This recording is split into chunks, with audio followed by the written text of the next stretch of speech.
Hey up everyone, welcome to the Rugby League History channel. I hope you're all well, wherever you may be in the world.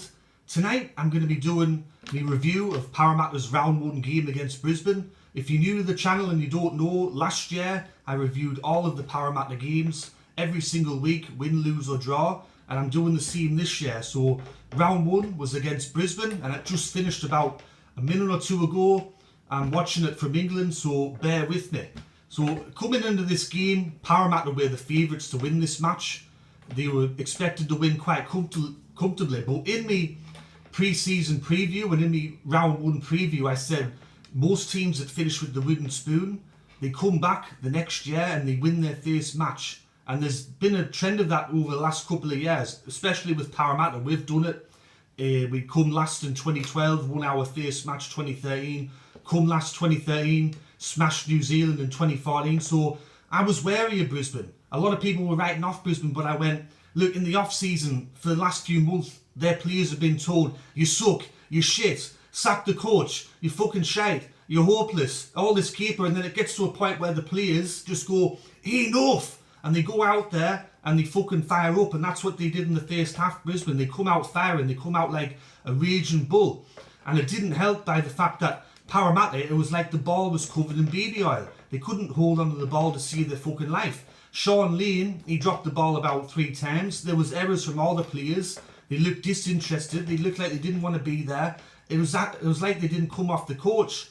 And at half time, I was thinking to myself, fuck, it's shades of 2018 here, like. I mean, is this going to be another one of those years? Because first off, you had David Mead-Wine. He scored a try in his return game to the NRL. And then Xavier Coathanger, he got 2 tries for Brisbane. And at the break, it was 16-0. And I'm thinking, fuck me dead, what's going on here, like? And then I was expecting Brad Arthur to fire up the players in the second half. In the second half, though, first set of 6, Mattison drops the ball. And I go, did the players listen to anything that Brad Arthur had to say? Obviously not. But then I think this is where the stroke of luck come into it. Both Xavier Coathanger and Matt Lodge were both ruled out for the remainder of the game. So at that stage, Brisbane were down to 15 players for the rest of the game. And then we got a try through Reid Marnie. Just after that, Gutherson scored after some nice work by Blake Ferguson.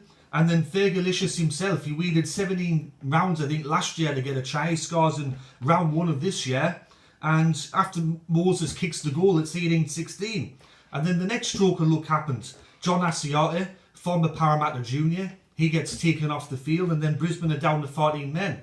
Parramatta, we hold onto the ball, we play a bit better, we play a bit more cohesive. And then towards the end of the game, I think we got another stroke of luck.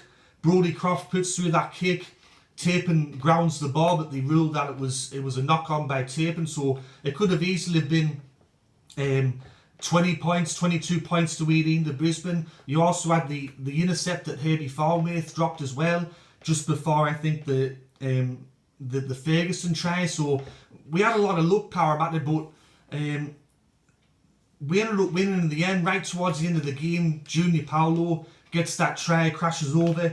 It finishes 24 points to 16 to Parramatta. But fuck, we made really hard work of this game. Like we made it harder than what it should have been. I think the players didn't take Brisbane seriously before the match, and that was shown in the first half.